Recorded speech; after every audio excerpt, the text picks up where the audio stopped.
Public Sénat, en partenariat avec l'AFP, Les Échos, Radio Classique, présente...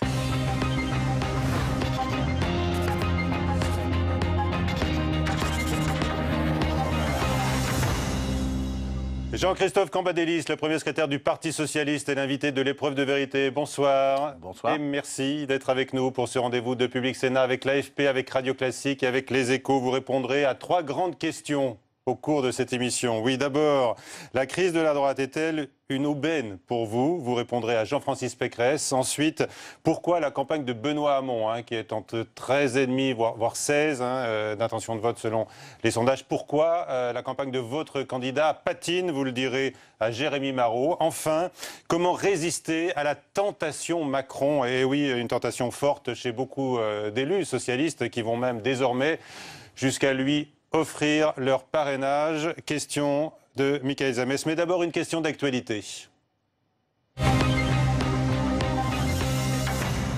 La Sofres vient de livrer son baromètre annuel sur le Front National. 33% des Français se disent désormais en accord avec les idées du FN, même si l'image de ce parti ne s'améliore pas, bien au contraire. Est-ce que vous êtes d'abord inquiet ou d'une certaine manière rassuré par ce sondage ? Oui, on peut être rassuré en disant que 2 Français sur 3 ne veulent pas du Front National. Mais 33%, c'est beaucoup. C'est beaucoup. Cela démontre que les idées du Front National, les positions du Front National ont pénétré très largement dans la société française. Et ça crée un climat propice à sa progression électorale. Alors, ce qui la freine, apparemment, même si elle est toujours très haut, on le sait, bien sûr, on en parlera au cours de cette émission, c'est que 58% des Français, et là c'est 11 points de plus qu'en 2012, jugent que le FN est dangereux pour la démocratie. Donc, ça, en fait, c'est l'échec de la dédiabolisation voulue par Marine Le Pen ? Oui, mais ceci ne fait pas pour autant l'équation électorale, car si elle est qualifiée au second tour, si elle est au-dessus de 30, parce que je pense qu'elle est sous-estimée dans les sondages et que les autres sont en dessous de 20, on est dans une équation politique très, très difficile. Vous pensez que s'il y a un différentiel de 10 points avec son suivant, elle est sûre d'être élue ? Je pense que la situation sera difficile, mais d'un certain point de vue, le mal est fait. Est-ce que vous donc partagez l'obsession, dit-on, à l'Élysée de François Hollande, qui est justement de rester lui dans la postérité comme le président qui aurait accueilli Marine Le Pen sur le perron en mai prochain ? Une obsession. Je dis ça depuis des mois et des mois, qu'il y a un risque, qu'il faut le conjurer, et que le seul moyen de conjurer ce risque, c'est de revenir au débat, et non pas être dans la séquence que nous vivons en ce moment autour des affaires. D'accord. Encore un mot quand même sur la progression dans les intentions de vote du Front National de Marine Le Pen. Quelle est la part de responsabilité de la gauche? Forcément, vous en prenez votre part, car le fait que les couches populaires, comme l'on dit, les Français qui se sentent laissés pour compte, se tournent vers Marine Le Pen, c'est aussi le bilan du quinquennat. Je ne pense pas que ce soit le bilan du quinquennat. C'est une part du bilan. Je vais terminer. C'est un grand échec de la part de la gauche, collectivement. C'est un échec de ne pas avoir pu ou su réduire le Front National, parce que je ne crois pas que ce soit le rôle, enfin, ce n'est pas la possibilité de la droite. C'est à la gauche de faire ce travail et n'a pas réussi à le faire à cause de ses divisions, parce que son projet progressiste n'est plus efficace dans le moment présent. Je tire un bilan très négatif de notre combat contre le Front National. Voilà, donc ça vous conduit à de déchirantes révisions, donc si on vous suit. Je crois qu'il faudra s'interroger pourquoi tous les courants progressistes en Europe et dans le monde sont dans l'incapacité de faire face au national-populisme, à cette nouvelle donne. C'est le cas aux États-Unis, mais aussi on le voit en Autriche, on va le voir dans quelques jours aux Pays-Bas, où Wilders va arriver très largement en tête. Et alors il est encore plus violent, lui, il n'a pas de dédiabolisation, il est encore plus violent que Marine Le Pen. C'est une nouvelle donne, et nous sommes, d'un certain point de vue à gauche, désarmés face à cette nouvelle. La suite, avec une autre question que vient poser Jean-Francis Pécresse, le directeur de la rédaction de Radio Classique. Bonsoir Jean-Francis. Bonsoir Michel, bonsoir Jean-Christophe Cambadélis. Alors est-ce que la crise à droite, qui n'est peut-être pas finie, on en parlera tout à l'heure, est-ce que cette crise, c'est une mauvaise nouvelle pour la démocratie ou est-ce que c'est une aubaine pour vous ? C'est une mauvaise nouvelle pour la démocratie. Parce que cette crise obscurcit totalement la présidentielle. On ne peut pas dialoguer, échanger, proposer. On est toujours ramené, la preuve, à M. Fillon, ses affaires, Marine Le Pen, ses affaires. Et elle n'est pas affectée. Oui, mais on nous interroge, un peu moins d'ailleurs, mais on nous interroge sur ces questions-là. Donc le temps que l'on passe à répondre, à stigmatiser, à dire que c'est pas bien, qu'il faut changer les choses ou à invectiver la droite sur ce sujet, on ne le passe pas à développer nos propres projets. Dans son édition de ce soir, qui sera en kiosque demain, Le Canard enchaîné révèle que François Fillon aurait bénéficié en 2013 d'un prêt sans intérêt de Marc Ladret de la Charrière qui n'aurait pas été déclaré à la Haute Autorité pour la transparence de la vie publique. Est-ce que vous pensez que c'est une nouvelle affaire Fillon qui est en train de démarrer? Est-ce que vous pensez que c'est un nouveau scandale? Évidemment, on est obligé de le faire, de déclarer. Si vous mentez à la haute autorité, comment on peut vous faire confiance après? Alors j'entends que l'avocat de M. Fillon dit mais il a déclaré spontanément aux policiers quand ils sont venus l'interroger. Voilà. Bon, d'accord. Ouais. Je veux bien que, se rendant compte que ceci allait être découvert, il a dit tiens, au fait, j'ai fait un emprunt. Mais vous voyez bien que tout ça, c'est franchement, voilà. C'est ce que vous voulez que je vous dise, moi, les bras m'en tombent. Vous voyez bien le soupçon qu'il y a derrière cette affaire, ce prêt. C'est un soupçon de favoritisme ou de trafic d'influence en lien avec la Légion d'honneur qui aurait été accordée à Marc Ladret de la Charrière sur l'intervention de François Fillon. Est-ce que c'est quelque chose qui vous paraît... Non, je ne veux pas aller dans ce sens. C'est votre rôle de journaliste de s'interroger ou d'interroger. Mais moi, je ne veux pas alimenter cela, car pour l'instant, personne n'a de preuves. Moi, je crois très fortement à la présomption d'innocence. Mais il n'y a pas besoin d'aller à la contrepartie pour dire que ceci n'a pas été déclaré. Voilà, point. Et donc là, il y a une faute. Une faute. Est-ce que vous avez le sentiment que dans cette campagne présidentielle, la droite a au fond perdu le combat moral qui était le sien? C'était le combat de François Fillon contre François Hollande, c'était le combat aussi de la stature présidentielle, d'une certaine idée de la fonction. Je crois que François Fillon l'a compris et qu'il a voulu que l'attitude prenne le pas sur les turpitudes. Que l'attitude soit celui de l'homme qui fait face aux événements et que ceci permette de mettre de côté les turpitudes. Mais enfin, les turpitudes sont là et c'est un problème qui est posé à l'ensemble de la société politique française et qui démontre quand même une très grande crise dans laquelle nous sommes. Comment est-ce que vous jugez François Fillon aujourd'hui? Qu'est-ce qu'il vous inspire? Et qu'est-ce que vous inspirent les images de ce rassemblement dimanche au Trocadéro que certains observateurs ont qualifié de trumpien, presque populiste? Au point de départ, quand ceci a été lancé, c'était la guerre des pouvoirs, c'est-à-dire le pouvoir politique contre le pouvoir judiciaire. C'était pas ça à l'arrivée. À l'arrivée, ça a été un peu changé parce que quand on est candidat à l'élection présidentielle, c'est difficile d'être dans cette guerre de pouvoir.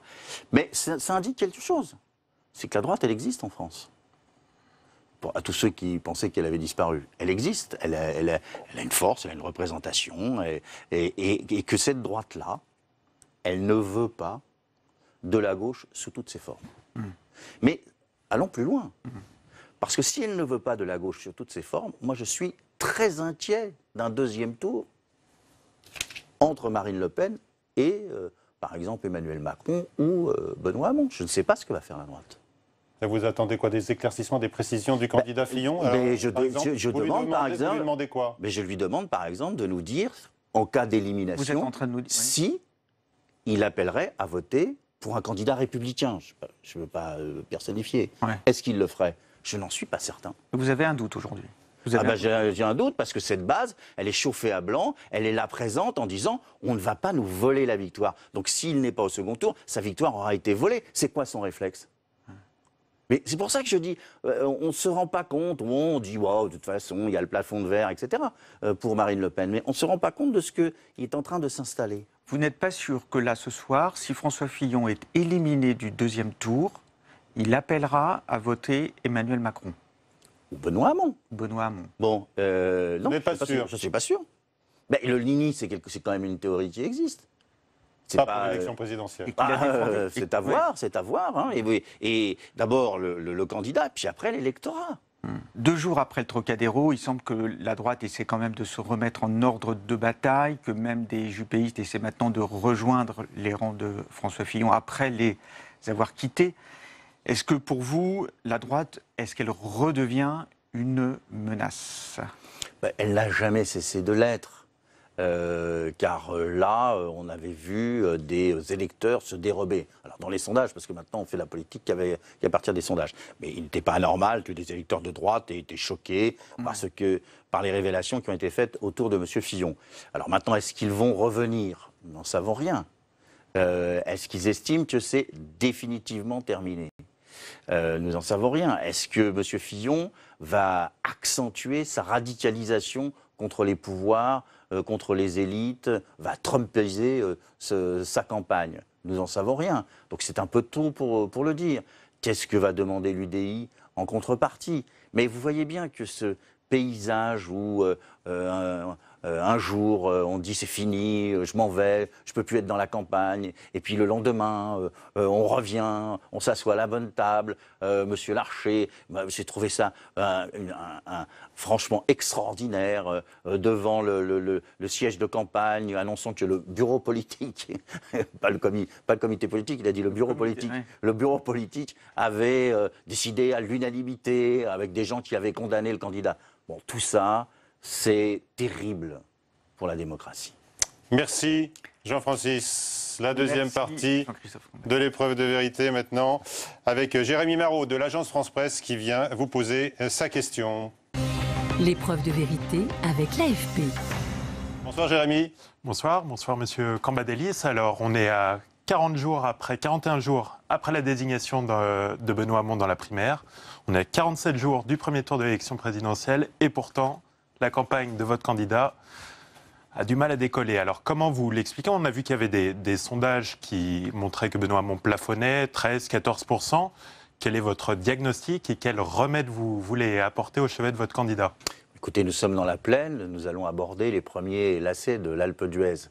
Donc vous savez tous, si vous êtes des amateurs du Tour de France, que ce n'est pas dans la plaine que l'on fait le trou, mais dans les montées. Et il y a un certain nombre d'éléments devant nous. Je pense tout simplement que Benoît Hamon est passé de 6% dans les sondages à 16% pour 13%, enfin on verra entre les deux, qu'il a fait un saut considérable, qu'il a dû le stabiliser, et que maintenant il rentre dans le cœur de sa campagne.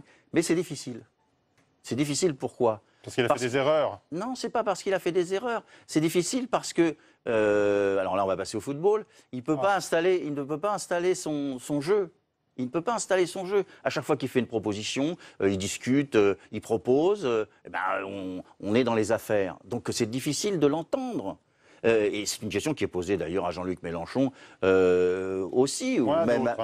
Mais si, c'est difficile de l'entendre. Aujourd'hui, il y a des candidats qui ne disent strictement rien. Hein? Dans le même temps, Emmanuel Macron a pu présenter son programme. Dans le même temps, Emmanuel Macron a pu présenter son programme, présenter le chiffrage de son programme. Lui, il a été audible sur ses propositions. Mais il va le faire avec un petit livre manifeste dans les jours qui viennent. Et peut-être que c'est bien vu, parce que Emmanuel Macron a présenté son programme dans un moment de paroxysmique, de polémique autour de Fillon. Ça n'a pas été tellement vu, mais peut-être qu'il ne voulait pas que ça soit trop vu.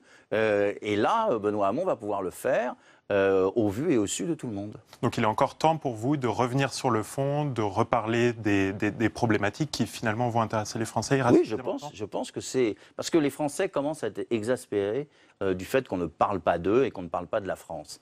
Donc le candidat qui va commencer à en parler sérieusement va, à mon avis, engranger des points. Alors, l'autre question, c'est est-ce que tout le monde est en ordre de marche derrière le candidat socialiste? Est-ce qu'au sein de la famille socialiste, tout le monde est derrière lui? Ben non. Il y a des contestations, des interrogations, des propositions, des inflexions. Il y a, comme toujours chez les socialistes, le fait qu'on veut l'emporter et qu'on est nombreux à suggérer. Bon. Moi, je dis à tout le monde de garder ses nerfs, que la campagne est présidentielle, évidemment, et elle est à la fois présidentielle et législative, il ne faut rien oublier dans notre dispositif, et que ce n'est pas encore terminé, et donc il faut se concentrer. Faire des propositions aux candidats, ça me semble utile. Chercher à le déstabiliser, ça me semble inutile. Qui cherche à le déstabiliser? Personne, De quelle manière? personne à cette étape. Pour personne à cette étape. Mais j'entends bien le brouhaha Ceux qui autour sont du candidat. déstabilisés, ce sont de nombreux élus du Parti socialiste, par la campagne qu'il a menée et par les choix Non, je radicaux. crois pas. On entend par exemple, je voyais M. Caner, le ministre des Sports, dire « Mais quand est-ce qu'on va avoir des messages d'amour de notre candidat ?» Bon, ça, on peut en donner. Une formule. C'est une formule, ça coûte pas cher. Des messages d'amour. Mais bon, je veux dire, il est évident, je crois que le candidat l'a parfaitement compris, qu'il faut maintenant être le candidat, tout du moins c'est mon souhait, que Benoît Hamon soit le candidat de toutes les gauches et de tous les écologistes. C'est un moment important, il doit être en capacité de rassembler toutes les gauches et tous les écologistes. Je reviens sur ces messages d'amour. Il doit tendre davantage la main à une certaine partie de sa famille? Il doit tendre la main à tout le monde. Mais il ça a se fixé un manifeste. cap. Tendre la main, ça veut dire quoi? Ben, il faut qu'il rassemble, il faut Oui. qu'il ouvre les bras plutôt qu'il tende la main. Il a fixé un cap, ce cap a été adoubé par la primaire. Maintenant, il faut que tout le monde soit rassemblé. C'est Non, mais à ça, la c'est fois un vœu lui. pieux pour l'instant. Là, qu'est-ce qu'il Non, doit non, faire? Non, c'est pas un vœu pieux. Il a rassemblé dans son équipe de campagne. Il a ouvert à des responsables qui n'étaient pas avec lui dans la primaire. Mais il faut qu'il parle à tout le monde. C'est très, très important. On a vu que Benoît Hamon était à Marseille aujourd'hui. Demain, ce sera Jean-Luc Mélenchon à Marseille. Ils se suivent, ils se marquent un petit peu à la culotte. Est-ce que ces deux-là incarnent des positions irréconciliables à gauche? Elles sont là, les gauches irréconciliables? Ou encore, on peut espérer un accord au bout du chemin? Moi, je suis assez sévère avec Jean-Luc Mélenchon. Car si il avait fait un accord avec Benoît Hamon, aujourd'hui, la gauche serait en tête dans les sondages. Donc, évidemment, il a le droit de se maintenir. Mais il n'a pas de raison de le faire. Moi, je ne suis pas d'accord avec Benoît Hamon, par exemple, sur la loi travail. Mais lui et Mélenchon, ils sont d'accord. Alors pourquoi prendre le risque de faire perdre cette gauche-là, par exemple? Porte une très grande responsabilité, d'autant qu'en face, il y a une droite qui est extrêmement dure, et puis il y a une extrême droite possible. Donc moi, je suis très sévère avec lui sur ce sujet. Merci Jérémy. Allez, dernière partie de l'épreuve de vérité, et c'est maintenant Mickaël Zamès de Public Sénat qui nous rejoint. Bonsoir Mickaël. Bonsoir Michel, bonsoir Monsieur Cambadélis. Bonsoir. Moi, je voudrais savoir tout simplement si vous allez résister à la tentation d'Emmanuel Macron. Parce qu'ils sont de plus en plus nombreux, hein, Et mais ils ont plutôt envie d'y aller. qui? Certains de vos amis du Parti Socialiste et d'autres. Des ministres même. Moi, je dis à tout le monde, gardez votre sang-froid. Pas L'élection ceux qui vous écoutent, hein, gardez votre sang-froid. Oui, ben ça on verra. Je dis gardez votre sang-froid. Aujourd'hui, nous avons eu une primaire qui a désigné un candidat. Je suppose qu'il s'en était un autre, il ne se poserait pas cette question. Et je pense que il faut prendre le temps que la campagne s'installe. Les chiffres parlent peut-être d'eux-mêmes, parce que la politique, c'est aussi de l'arithmétique. Il y a un sondage ELAB qui est paru ce soir. Au premier tour, Emmanuel Macron talonne vraiment Marine Le Pen, 26 pour Marine Le Pen, 25,5 pour Emmanuel Macron. Est-ce que ce n'est pas lui qui est devenu le vote utile pour barrer la route au Front National, comme vous appelez de vos voeux? Et là, c'est ces sondeurs qui ont annoncé pendant toute la campagne de la droite que Juppé allait gagner, pendant toute la campagne de la gauche que Montebourg était en tête. C'est de cela que vous nous parlez. Ouais. Hein bon, bah, je ne les crois pas. Il y a l'IFOP également qui le dit ce soir. Ils ne disent pas tout à fait la même chose. Ouais. Hein, mais je pense que j'ai un reproche à faire aux sondeurs. C'est qu'ils tirent leur sondage pour faire une reprise. dans les 3 points qu'ils ont de possibilités. Ils tirent vers le haut, pour que ça permette de dire, ben voilà, et ça permet de faire des plateaux. Si je vous entends bien, vous êtes en train de dire qu'Emmanuel Macron, c'est l'homme des sondeurs? Non, je ne dis pas ça. Je dis que les sondeurs sont suffisamment habiles pour créer des fausses nouvelles. Des nouvelles, pour créer des nouvelles et donc des polémiques, Les sondeurs, ce sont des auteurs de fake news, c'est ça que vous nous dites. Ils jouent sur les marges d'erreur. Évidemment, évidemment. Oui. Et on le verra, on le verra. Vous êtes sûr de ça? Oui, j'en suis sûr. Les fake news de Elab et des autres instituts. Mais donc, si je vous entends bien, Emmanuel Macron ne serait pas le candidat qui pourrait faire barrage au Front National? Parce que c'est ça la vraie question. Non, mais la question... Vous parlez d'Elab et non, mais moi je prends... sondeurs, mais Écoutez, je prends les problèmes les uns après les autres. OK? D'abord, qui doit être au second tour? Est-ce que c'est notre candidat ou un autre candidat? A priori, c'est plutôt notre candidat. Deuxièmement, peut-il, notre candidat, faire face à Marine Le Pen s'il est au second tour? Sera-t-elle au second tour? On n'en sait strictement rien, parce qu'on a installé le fait qu'elle était obligatoirement au second tour. Ça peut être les sondeurs. Ça peut être la grande information au soir des élections. La grande nouvelle, elle n'y est pas. Bon, et donc on aura construit tout un système par rapport à ça. J'ai plutôt tendance à penser qu'elle y sera. Mais bon, c'est quand même un élément à avoir en tête. Et après, est-ce que on peut créer un combat, une dynamique par rapport à Marine Le Pen? Moi, j'ai tendance à penser que pour battre Marine Le Pen, il faut une dynamique populaire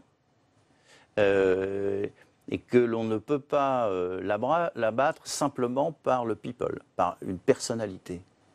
Il faut un ensemble et des propositions qui mobilisent le peuple. Parce que j'ai peur que tout le monde ne se retrouve pas sinon. Donc Emmanuel Macron n'est pas cet ensemble? Il n'est pas cet ensemble à cette étape. Pour l'instant, on n'a pas encore engagé la totalité du débat. Est-ce qu'il vous arrive d'avoir des hésitations? Moi, je n'hésite pas généralement en politique. Vous voyez où je veux en venir? Ouais, c'est pas trop compliqué. C'est pas compliqué. Non, bon, pour ceux qui n'ont peut-être pas suivi, hein, Claude Barthelone, qui est quand même le président de l'Assemblée nationale, dit aujourd'hui hésiter entre Benoît Hamon et Emmanuel Macron.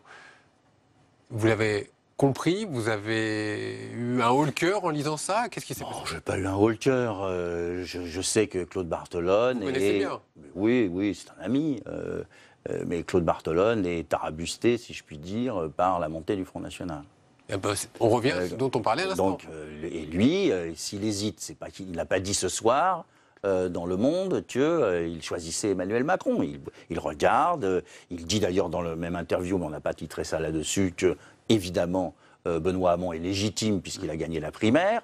Mais bon, il est niaisé. Mais enfin, écoutez... Mais quel message? Le message du président de l'Assemblée nationale, patron des députés socialistes également, qui dit aujourd'hui qu'il hésite, c'est un message envoyé... C'est le patron de l'Assemblée nationale qui ne se représente pas. Donc il a une certaine liberté. D'accord. Donc il dit, moi je ne suis pas dans les instances, je suis candidat à rien pour la suite. Et je dis, mais bon, alors lequel des deux peut être le plus efficace? Déjà, on a éliminé la droite, c'est bien. Lequel des deux peut être le plus efficace pour combattre le Front National? Je préférais qu'ils disent Benoît Hamon, évidemment, puisque c'est le candidat qui est sorti de la primaire. Mais moi, je comprends aussi ces hésitations, ces réflexions, ces supputations. Mais je dis que ce n'est pas en tournant autour de cela que l'on fera la campagne de Benoît Hamon, parce que si on tourne autour de si on fait ça, on l'affaiblit. Non, je ne dis pas ça, il ne tire pas contre son camp. Claude Barthelone n'a jamais tiré contre son camp. Mais il dit tout haut, à l'occasion d'un interview plutôt sur l'Assemblée nationale, que, bon, bah, en ce moment... Son cœur balance.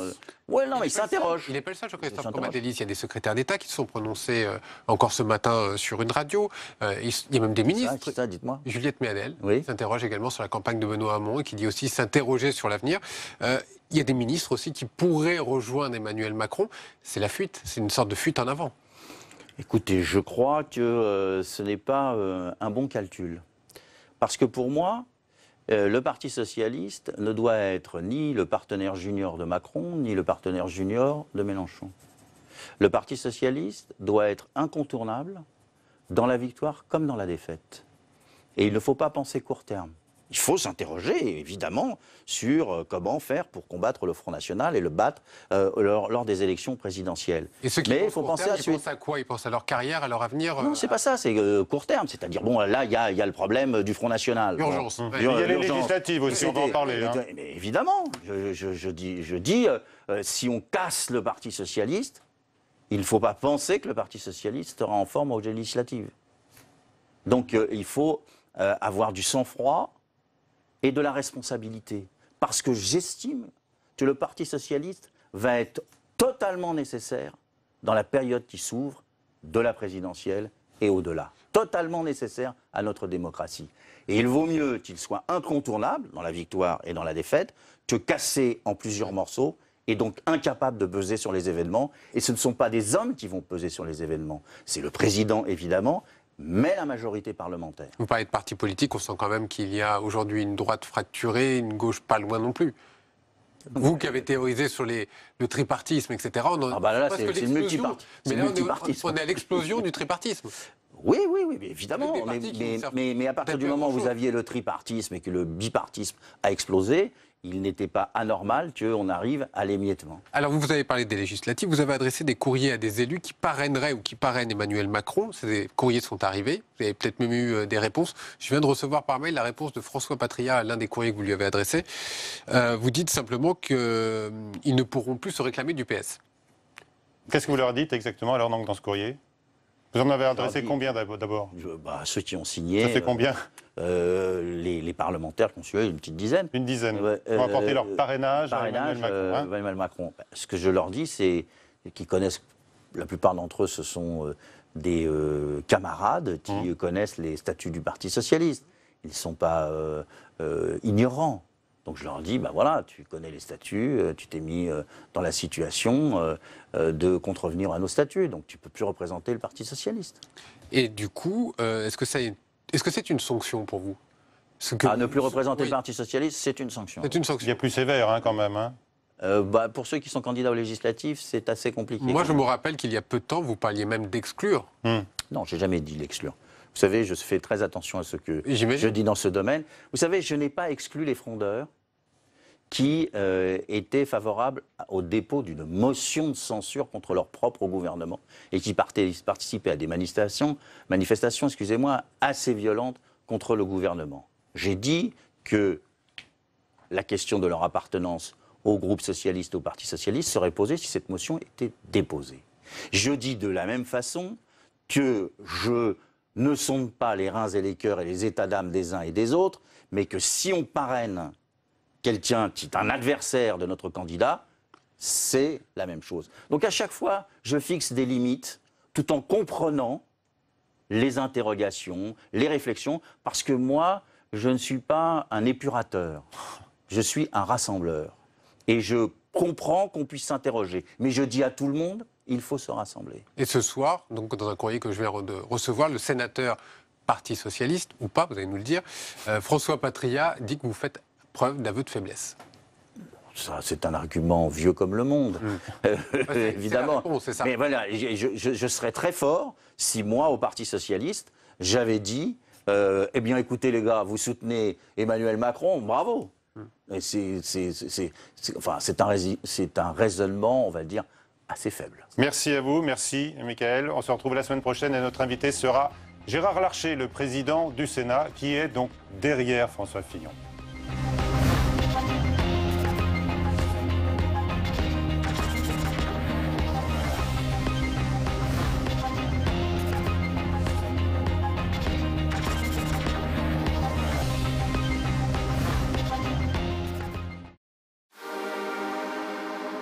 Vos rendez-vous avec Public Sénat. Je suis une femme et j'ose me présenter. Première femme à se présenter à la candidature suprême, comme on dit. Oui, il fallait oser le faire. Et je l'ai fait d'ailleurs en m'adressant à toutes les femmes, pas seulement celles de la classe ouvrière. Qu'est-ce qu'elle a, ma gueule? Qu'on puisse me faire un traitement particulier parce que je suis une femme, c'est une injure, c'est une infamie pour moi. Mes collègues étaient absolument fascinés. Ils étaient tout émoustillés. Personne n'aurait imaginé de dire le général de Gaulle se quasi-chauve. J'en fais aujourd'hui. Il avait une manière de parler que les femmes ont souvent en politique qui n'est pas la même. Il y avait le côté mère protectrice. On a beaucoup de mal à considérer qu'une femme qui entre en politique le fait de son propre chef. D'un côté, ils prétendent être heureux de voir des femmes se présenter à la présidence de la République, de l'autre côté, ils ne sont pas forcément prêts à voter pour elles. Un jour, je serai présidente, demain à 17h sur Public Sénat. Public Sénat, au cœur du débat.